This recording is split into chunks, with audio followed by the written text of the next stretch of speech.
RCB ಕಾಲ್ತುಳಿತ ಪ್ರಕರಣದಲ್ಲಿ ಯಾವುದೇ ತನಿಖೆ ಪ್ರಾರಂಭ ಆಗಲಿಕ್ಕೆ ಮುಂಚೆ ರಾಜ್ಯ ಸರ್ಕಾರ ಪೊಲೀಸ್ ಅಧಿಕಾರಿಗಳ ಮೇಲೆ ಕ್ರಮಕ್ಕೆ ಮುಂದಾಗಿತ್ತು.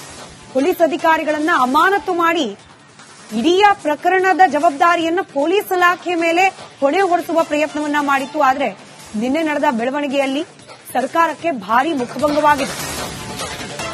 ನ್ಯಾಯಮೂರ್ತಿ ಖುನ್ನಾರ್ ನೀಡಿದ ವರದಿಯಲ್ಲಾಗಲಿ, ಕೋರ್ಟ್ನಲ್ಲಿ ನಡೆಸಿದ ವಿಚಾರಣೆ ಸಂದರ್ಭದಲ್ಲಾಗಲಿ ಪೊಲೀಸರ ಕರ್ತವ್ಯ ಲೋಪದ ಬಗ್ಗೆ ಪ್ರಸ್ತಾಪವೇ ಇರಲಿಲ್ಲ.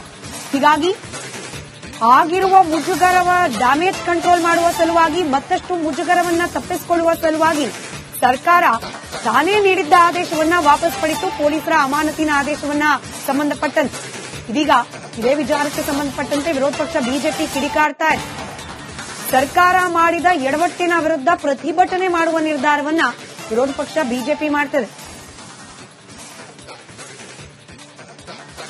ಆರ್ಸಿಬಿ ಕಾಲ್ತುಳಿತ ಪ್ರಕರಣಕ್ಕೆ ಸಂಬಂಧಪಟ್ಟಂತೆ ಈಗಾಗಲೇ 4 ಪೊಲೀಸ್ ಅಧಿಕಾರಿಗಳ ಅಮಾನತನ್ನು ಸರ್ಕಾರ ವಾಪಸ್ ತೆಗೆದುಕೊಂಡಿದೆ. ಈ ಬಗ್ಗೆ ಮಾತನಾಡಲಿಕ್ಕೆ ನಮ್ಮ ಜೊತೆ ಶಾಸಕರಾದಂತಹ ಅಶ್ವಥ್ ನಾರಾಯಣ ಅವರಿದ್ದಾರೆ.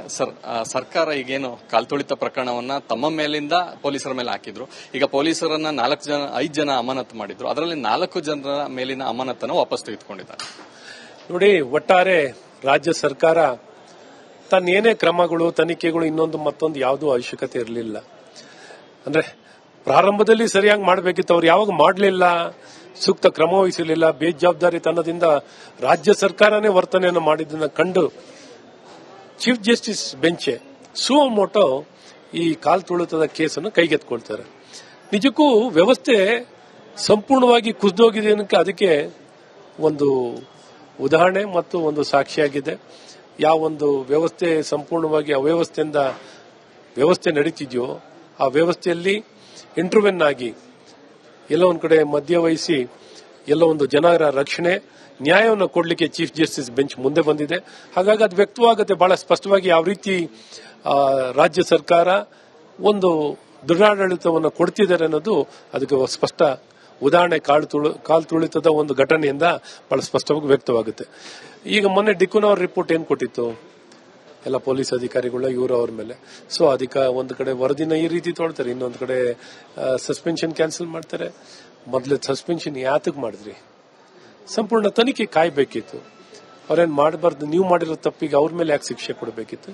ಈ ರೀತಿ ಗೊಂದಲ, ಇವರು ಬೀದಿ ನಾಟಕ, ಈ ಜನರಿಗೆ ಮೋಸ ಮಾಡುವಂಥದ್ದು, ಈ ದುರುದ್ದೇಶದಲ್ಲಿರುವಂತಹ ಸಂಪೂರ್ಣ ಮುಚ್ಚಿ ಹಾಕೊಳ್ಳಿಕ್ಕೆ, ತಮ್ಮ ತಪ್ಪನ್ನು ಮುಚ್ಚಿ ಹಾಕೊಳ್ಳಿಕ್ಕೆ ಮಾಡುವಂತ ಪ್ರಯತ್ನದಲ್ಲಿ ಏನೇನೋ ಮಾಡ್ತಾನೆ ಹೋಗ್ತಿದ್ದಾರೆ. ಉಚ್ಚಾಟಿಕೆ ನಡೀತಾ ಇದೆ. ಹಾಗಾಗಿ ನಿಜಕ್ಕೂ ಆ ದುರಂತ ಏನು ಒಂದು ಕೆಟ್ಟ ಆಡಳಿತವನ್ನ, ಕೆಟ್ಟ ನಿರ್ಧಾರಗಳನ್ನ ಏನ್ ತಗೊಂಡಿದ್ದಾರೆ, ಇವನ್ನೆಲ್ಲ ಬಯಲಿಗೆಳಿ ಅಂತ ಕೆಲಸಗಳು ನಾವು ಮಾಡಲೇಬೇಕಾಗುತ್ತೆ. ಇದಿಷ್ಟು ಶಾಸಕರಾದಂತಹ ಅಶ್ವಥ್ ನಾರಾಯಣ ಅವರ ಮಾತು. ಕ್ಯಾಮರಾ ಪರ್ಸನ್ ಸದಾನಂದ್ ಜೊತೆ ಚಂದ್ರಶೇಖರ್, ರಿಪಬ್ಲಿಕ್ ಕನ್ನಡ, ಬೆಂಗಳೂರು.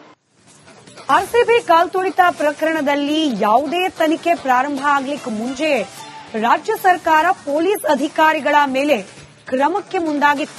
ಪೊಲೀಸ್ ಅಧಿಕಾರಿಗಳನ್ನ ಅಮಾನತು ಮಾಡಿ ಇಡೀ ಪ್ರಕರಣದ ಜವಾಬ್ದಾರಿಯನ್ನು ಪೊಲೀಸ್ ಇಲಾಖೆ ಮೇಲೆ ಹೊಣೆ ಹೊರಿಸುವ ಪ್ರಯತ್ನವನ್ನ ಮಾಡಿತ್ತು. ಆದರೆ ನಿನ್ನೆ ನಡೆದ ಬೆಳವಣಿಗೆಯಲ್ಲಿ ಸರ್ಕಾರಕ್ಕೆ ಭಾರೀ ಮುಖಭಂಗವಾಗಿದೆ. ನ್ಯಾಯಮೂರ್ತಿ ಖುನ್ನಾರ್ ನೀಡಿದ ವರದಿಯಲ್ಲಾಗಲಿ, ಕೋರ್ಟ್ನಲ್ಲಿ ನಡೆಸಿದ ವಿಚಾರಣೆ ಸಂದರ್ಭದಲ್ಲಾಗಲಿ ಪೊಲೀಸರ ಕರ್ತವ್ಯ ಲೋಪದ ಬಗ್ಗೆ ಪ್ರಸ್ತಾಪವೇ ಇರಲಿಲ್ಲ. ಹೀಗಾಗಿ ಆಗಿರುವ ಮುಜುಗರವ ಡ್ಯಾಮೇಜ್ ಕಂಟ್ರೋಲ್ ಮಾಡುವ ಸಲುವಾಗಿ, ಮತ್ತಷ್ಟು ಮುಜುಗರವನ್ನ ತಪ್ಪಿಸಿಕೊಳ್ಳುವ ಸಲುವಾಗಿ ಸರ್ಕಾರ ತಾನೇ ನೀಡಿದ್ದ ಆದೇಶವನ್ನ ವಾಪಸ್ ಪಡೆದು ಪೊಲೀಸರ ಅಮಾನತಿನ ಆದೇಶವನ್ನ ಸಂಬಂಧಪಟ್ಟಂತೆ ಇದೀಗ ಇದೇ ವಿಚಾರಕ್ಕೆ ಸಂಬಂಧಪಟ್ಟಂತೆ ವಿರೋಧ ಪಕ್ಷ ಬಿಜೆಪಿ ಕಿಡಿಕಾರ್ತಾ ಇದೆ. ಸರ್ಕಾರ ಮಾಡಿದ ಎಡವಟ್ಟಿನ ವಿರುದ್ಧ ಪ್ರತಿಭಟನೆ ಮಾಡುವ ನಿರ್ಧಾರವನ್ನ ವಿರೋಧ ಪಕ್ಷ ಬಿಜೆಪಿ ಮಾಡ್ತದೆ. ಆರ್ಸಿಬಿ ಕಾಲ್ತುಳಿತ ಪ್ರಕರಣಕ್ಕೆ ಸಂಬಂಧಪಟ್ಟಂತೆ ಈಗಾಗಲೇ 4 ಪೊಲೀಸ್ ಅಧಿಕಾರಿಗಳ ಅಮಾನತನ್ನು ಸರ್ಕಾರ ವಾಪಸ್ ತೆಗೆದುಕೊಂಡಿದೆ. ಈ ಬಗ್ಗೆ ಮಾತನಾಡಲಿಕ್ಕೆ ನಮ್ಮ ಜೊತೆ ಶಾಸಕರಾದಂತಹ ಅಶ್ವಥ್ ನಾರಾಯಣ ಅವರಿದ್ದಾರೆ. ಸರ್ಕಾರ ಈಗೇನು ಕಾಲ್ತುಳಿತ ಪ್ರಕರಣವನ್ನ ತಮ್ಮ ಮೇಲಿಂದ ಪೊಲೀಸರ ಮೇಲೆ ಹಾಕಿದ್ರು, ಈಗ ಪೊಲೀಸರನ್ನ 5 ಜನ ಅಮಾನತು ಮಾಡಿದ್ರು, ಅದರಲ್ಲಿ 4 ಜನರ ಮೇಲಿನ ಅಮಾನತನ್ನು ವಾಪಸ್ ತೆಗೆದುಕೊಂಡಿದ್ದಾರೆ. ನೋಡಿ, ಒಟ್ಟಾರೆ ರಾಜ್ಯ ಸರ್ಕಾರ ತನ್ನೇನೇ ಕ್ರಮಗಳು, ತನಿಖೆಗಳು, ಇನ್ನೊಂದು ಮತ್ತೊಂದು ಯಾವುದೂ ಅವಶ್ಯಕತೆ ಇರಲಿಲ್ಲ. ಅಂದ್ರೆ ಪ್ರಾರಂಭದಲ್ಲಿ ಸರಿಯಾಗಿ ಮಾಡಬೇಕಿತ್ತು, ಅವ್ರು ಯಾವಾಗ ಮಾಡಲಿಲ್ಲ, ಸೂಕ್ತ ಕ್ರಮ ವಹಿಸಲಿಲ್ಲ, ಬೇಜವಾಬ್ದಾರಿತನದಿಂದ ರಾಜ್ಯ ಸರ್ಕಾರನೇ ವರ್ತನೆಯನ್ನು ಮಾಡಿದ್ದನ್ನು ಕಂಡು ಚೀಫ್ ಜಸ್ಟಿಸ್ ಬೆಂಚ್ ಸುವೋ ಮೋಟೋ ಈ ಕಾಲ್ತುಳಿತದ ಕೇಸನ್ನು ಕೈಗೆತ್ತಿಕೊಳ್ತಾರೆ. ನಿಜಕ್ಕೂ ವ್ಯವಸ್ಥೆ ಸಂಪೂರ್ಣವಾಗಿ ಕುಸಿದೋಗಿದೆ ಅನ್ನಕ್ಕೆ ಅದಕ್ಕೆ ಒಂದು ಉದಾಹರಣೆ ಮತ್ತು ಒಂದು ಸಾಕ್ಷಿಯಾಗಿದೆ. ಯಾವ ಒಂದು ವ್ಯವಸ್ಥೆ ಸಂಪೂರ್ಣವಾಗಿ ಅವ್ಯವಸ್ಥೆಯಿಂದ ವ್ಯವಸ್ಥೆ ನಡೀತಿದೆಯೋ ಆ ವ್ಯವಸ್ಥೆಯಲ್ಲಿ ಇಂಟರ್ವೆನ್ ಆಗಿ ಎಲ್ಲೋ ಒಂದು ಕಡೆ ಮಧ್ಯ ವಹಿಸಿ ಎಲ್ಲೋ ಒಂದು ಜನರ ರಕ್ಷಣೆ ನ್ಯಾಯವನ್ನು ಕೊಡಲಿಕ್ಕೆ ಚೀಫ್ ಜಸ್ಟಿಸ್ ಬೆಂಚ್ ಮುಂದೆ ಬಂದಿದೆ. ಹಾಗಾಗಿ ಅದು ವ್ಯಕ್ತವಾಗುತ್ತೆ ಬಹಳ ಸ್ಪಷ್ಟವಾಗಿ ಯಾವ ರೀತಿ ರಾಜ್ಯ ಸರ್ಕಾರ ಒಂದು ದುರಾಡಳಿತವನ್ನು ಕೊಡ್ತಿದ್ದಾರೆ ಅನ್ನೋದು ಅದಕ್ಕೆ ಸ್ಪಷ್ಟ ಉದಾಹರಣೆ ಕಾಲ್ ತುಳಿತದ ಒಂದು ಘಟನೆಯಿಂದ ಬಹಳ ಸ್ಪಷ್ಟವಾಗಿ ವ್ಯಕ್ತವಾಗುತ್ತೆ. ಈಗ ಮೊನ್ನೆ ಡಿಕುನವರ್ ರಿಪೋರ್ಟ್ ಏನ್ ಕೊಟ್ಟಿತ್ತು ಎಲ್ಲ ಪೊಲೀಸ್ ಅಧಿಕಾರಿಗಳ ಇವರು ಅವ್ರ ಮೇಲೆ. ಸೊ ಒಂದು ಕಡೆ ವರದಿನ ಈ ರೀತಿ ತೊಳ್ತಾರೆ, ಇನ್ನೊಂದು ಕಡೆ ಸಸ್ಪೆನ್ಷನ್ ಕ್ಯಾನ್ಸಲ್ ಮಾಡ್ತಾರೆ.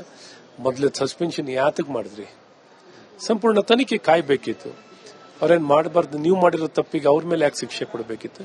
ಈ ರೀತಿ ಗೊಂದಲ, ಇವರು ಬೀದಿ ನಾಟಕ, ಈ ಜನರಿಗೆ ಮೋಸ ಮಾಡುವಂಥದ್ದು, ಈ ದುರುದ್ದೇಶದಲ್ಲಿರುವಂತಹ ಸಂಪೂರ್ಣ ಮುಚ್ಚಿ ಹಾಕೊಳ್ಳಿಕ್ಕೆ, ತಮ್ಮ ತಪ್ಪನ್ನು ಮುಚ್ಚಿ ಹಾಕೊಳ್ಳಿಕ್ಕೆ ಮಾಡುವಂತ ಪ್ರಯತ್ನದಲ್ಲಿ ಏನೇನೋ ಮಾಡ್ತಾನೆ ಹೋಗ್ತಿದ್ದಾರೆ. ಉಚ್ಚಾಟಿಕೆ ನಡೀತಾ ಇದೆ. ಹಾಗಾಗಿ ನಿಜಕ್ಕೂ ಆ ದುರಂತ ಏನು ಒಂದು ಕೆಟ್ಟ ಆಡಳಿತವನ್ನ, ಕೆಟ್ಟ ನಿರ್ಧಾರಗಳನ್ನ ಏನ್ ತಗೊಂಡಿದ್ದಾರೆ ಇವನ್ನೆಲ್ಲ ಬಯಲಿಗೆಳೆ ಅಂತ ಕೆಲಸಗಳು ನಾವು ಮಾಡಲೇಬೇಕಾಗುತ್ತೆ. ಇದಿಷ್ಟು ಶಾಸಕರಾದಂತಹ ಅಶ್ವಥ್ ನಾರಾಯಣ ಅವರ ಮಾತು. ಕ್ಯಾಮರಾ ಪರ್ಸನ್ ಸದಾನಂದ್ ಜೊತೆ ಚಂದ್ರಶೇಖರ್, ರಿಪಬ್ಲಿಕ್ ಕನ್ನಡ, ಬೆಂಗಳೂರು.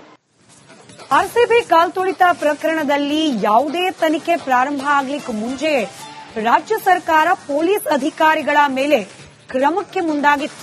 ಪೊಲೀಸ್ ಅಧಿಕಾರಿಗಳನ್ನ ಅಮಾನತು ಮಾಡಿ ಇಡೀ ಪ್ರಕರಣದ ಜವಾಬ್ದಾರಿಯನ್ನು ಪೊಲೀಸ್ ಇಲಾಖೆ ಮೇಲೆ ಹೊಣೆ ಹೊರಿಸುವ ಪ್ರಯತ್ನವನ್ನ ಮಾಡಿತ್ತು. ಆದರೆ ನಿನ್ನೆ ನಡೆದ ಬೆಳವಣಿಗೆಯಲ್ಲಿ ಸರ್ಕಾರಕ್ಕೆ ಭಾರಿ ಮುಖಭಂಗವಾಗಿದೆ.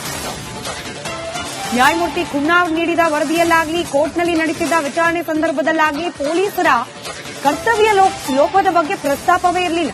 ಹೀಗಾಗಿ ಆಗಿರುವ ಮುಜುಗರವ ಡ್ಯಾಮೇಜ್ ಕಂಟ್ರೋಲ್ ಮಾಡುವ ಸಲುವಾಗಿ, ಮತ್ತಷ್ಟು ಮುಜುಗರವನ್ನ ತಪ್ಪಿಸಿಕೊಳ್ಳುವ ಸಲುವಾಗಿ ಸರ್ಕಾರ ತಾನೇ ನೀಡಿದ್ದ ಆದೇಶವನ್ನ ವಾಪಸ್ ಪಡೆದು ಪೊಲೀಸರ ಅಮಾನತಿನ ಆದೇಶವನ್ನ ಸಂಬಂಧಪಟ್ಟಂತೆ ಇದೀಗ ಇದೇ ವಿಚಾರಕ್ಕೆ ಸಂಬಂಧಪಟ್ಟಂತೆ ವಿರೋಧ ಪಕ್ಷ ಬಿಜೆಪಿ ಕಿಡಿಕಾರ್ತಾ ಇದೆ. ಸರ್ಕಾರ ಮಾಡಿದ ಎಡವಟ್ಟಿನ ವಿರುದ್ಧ ಪ್ರತಿಭಟನೆ ಮಾಡುವ ನಿರ್ಧಾರವನ್ನ ವಿರೋಧ ಪಕ್ಷ ಬಿಜೆಪಿ ಮಾಡ್ತದೆ. ಆರ್ಸಿಬಿ ಕಾಲ್ತುಳಿತ ಪ್ರಕರಣಕ್ಕೆ ಸಂಬಂಧಪಟ್ಟಂತೆ ಈಗಾಗಲೇ 4 ಪೊಲೀಸ್ ಅಧಿಕಾರಿಗಳ ಅಮಾನತನ್ನು ಸರ್ಕಾರ ವಾಪಸ್ ತೆಗೆದುಕೊಂಡಿದೆ. ಈ ಬಗ್ಗೆ ಮಾತನಾಡಲಿಕ್ಕೆ ನಮ್ಮ ಜೊತೆ ಶಾಸಕರಾದಂತಹ ಅಶ್ವಥ್ ನಾರಾಯಣ ಅವರಿದ್ದಾರೆ. ಸರ್, ಸರ್ಕಾರ ಈಗೇನು ಕಾಲ್ತುಳಿತ ಪ್ರಕರಣವನ್ನ ತಮ್ಮ ಮೇಲಿಂದ ಪೊಲೀಸರ ಮೇಲೆ ಹಾಕಿದ್ರು, ಈಗ ಪೊಲೀಸರನ್ನ 5 ಜನ ಅಮಾನತು ಮಾಡಿದ್ರು, ಅದರಲ್ಲಿ 4 ಜನರ ಮೇಲಿನ ಅಮಾನತನ್ನು ವಾಪಸ್ ತೆಗೆದುಕೊಂಡಿದ್ದಾರೆ. ನೋಡಿ, ಒಟ್ಟಾರೆ ರಾಜ್ಯ ಸರ್ಕಾರ ತನ್ನೇನೇ ಕ್ರಮಗಳು, ತನಿಖೆಗಳು, ಇನ್ನೊಂದು ಮತ್ತೊಂದು ಯಾವುದೂ ಅವಶ್ಯಕತೆ ಇರಲಿಲ್ಲ.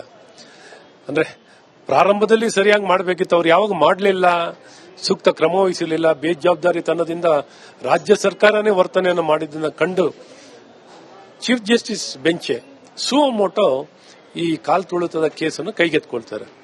ನಿಜಕ್ಕೂ ವ್ಯವಸ್ಥೆ ಸಂಪೂರ್ಣವಾಗಿ ಕುಸಿದೋಗಿದೆ ಅನ್ನಕ್ಕೆ ಅದಕ್ಕೆ ಒಂದು ಉದಾಹರಣೆ ಮತ್ತು ಒಂದು ಸಾಕ್ಷಿಯಾಗಿದೆ. ಯಾವ ಒಂದು ವ್ಯವಸ್ಥೆ ಸಂಪೂರ್ಣವಾಗಿ ಅವ್ಯವಸ್ಥೆಯಿಂದ ವ್ಯವಸ್ಥೆ ನಡೀತಿದೆಯೋ ಆ ವ್ಯವಸ್ಥೆಯಲ್ಲಿ ಇಂಟರ್ವೆನ್ ಆಗಿ ಎಲ್ಲೋ ಒಂದು ಕಡೆ ಮಧ್ಯ ವಹಿಸಿ ಎಲ್ಲೋ ಒಂದು ಜನರ ರಕ್ಷಣೆ ನ್ಯಾಯವನ್ನು ಕೊಡಲಿಕ್ಕೆ ಚೀಫ್ ಜಸ್ಟಿಸ್ ಬೆಂಚ್ ಮುಂದೆ ಬಂದಿದೆ. ಹಾಗಾಗಿ ಅದು ವ್ಯಕ್ತವಾಗುತ್ತೆ ಬಹಳ ಸ್ಪಷ್ಟವಾಗಿ ಯಾವ ರೀತಿ ರಾಜ್ಯ ಸರ್ಕಾರ ಒಂದು ದುರಾಡಳಿತವನ್ನು ಕೊಡ್ತಿದ್ದಾರೆ ಅನ್ನೋದು ಅದಕ್ಕೆ ಸ್ಪಷ್ಟ ಉದಾಹರಣೆ ಕಾಲ್ ತುಳಿತದ ಒಂದು ಘಟನೆಯಿಂದ ಬಹಳ ಸ್ಪಷ್ಟವಾಗಿ ವ್ಯಕ್ತವಾಗುತ್ತೆ. ಈಗ ಮೊನ್ನೆ ಡಿಕುನವರ್ ರಿಪೋರ್ಟ್ ಏನ್ ಕೊಟ್ಟಿತ್ತು ಎಲ್ಲ ಪೊಲೀಸ್ ಅಧಿಕಾರಿಗಳ ಇವರು ಅವ್ರ ಮೇಲೆ. ಸೊ ಒಂದು ಕಡೆ ವರದಿನ ಈ ರೀತಿ ತೊಳ್ತಾರೆ, ಇನ್ನೊಂದು ಕಡೆ ಸಸ್ಪೆನ್ಷನ್ ಕ್ಯಾನ್ಸಲ್ ಮಾಡ್ತಾರೆ. ಮೊದಲೇ ಸಸ್ಪೆನ್ಷನ್ ಯಾತಕ್ ಮಾಡಿದ್ರಿ? ಸಂಪೂರ್ಣ ತನಿಖೆ ಕಾಯ್ಬೇಕಿತ್ತು. ಅವ್ರೇನ್ ಮಾಡಬಾರ್ದು, ನೀವು ಮಾಡಿರೋ ತಪ್ಪಿಗೆ ಅವ್ರ ಮೇಲೆ ಯಾಕೆ ಶಿಕ್ಷೆ ಕೊಡಬೇಕಿತ್ತು? ಈ ರೀತಿ ಗೊಂದಲ, ಇವರು ಬೀದಿ ನಾಟಕ, ಈ ಜನರಿಗೆ ಮೋಸ ಮಾಡುವಂಥದ್ದು, ಈ ದುರುದ್ದೇಶದಲ್ಲಿರುವಂತಹ ಸಂಪೂರ್ಣ ಮುಚ್ಚಿ ಹಾಕೊಳ್ಳಿಕ್ಕೆ, ತಮ್ಮ ತಪ್ಪನ್ನು ಮುಚ್ಚಿ ಹಾಕೊಳ್ಳಿಕ್ಕೆ ಮಾಡುವಂತ ಪ್ರಯತ್ನದಲ್ಲಿ ಏನೇನೋ ಮಾಡ್ತಾನೆ ಹೋಗ್ತಿದ್ದಾರೆ. ಉಚ್ಚಾಟಿಕೆ ನಡೀತಾ ಇದೆ. ಹಾಗಾಗಿ ನಿಜಕ್ಕೂ ಆ ದುರಂತ, ಏನು ಒಂದು ಕೆಟ್ಟ ಆಡಳಿತವನ್ನ, ಕೆಟ್ಟ ನಿರ್ಧಾರಗಳನ್ನ ಏನ್ ತಗೊಂಡಿದ್ದಾರೆ ಇವನ್ನೆಲ್ಲ ಬಯಲಿಗೆಳೆ ಅಂತ ಕೆಲಸಗಳು ನಾವು ಮಾಡಲೇಬೇಕಾಗುತ್ತೆ. ಇದಿಷ್ಟು ಶಾಸಕರಾದಂತಹ ಅಶ್ವಥ್ ನಾರಾಯಣ ಅವರ ಮಾತು. ಕ್ಯಾಮರಾ ಪರ್ಸನ್ ಸದಾನಂದ್ ಜೊತೆ ಚಂದ್ರಶೇಖರ್, ರಿಪಬ್ಲಿಕ್ ಕನ್ನಡ, ಬೆಂಗಳೂರು.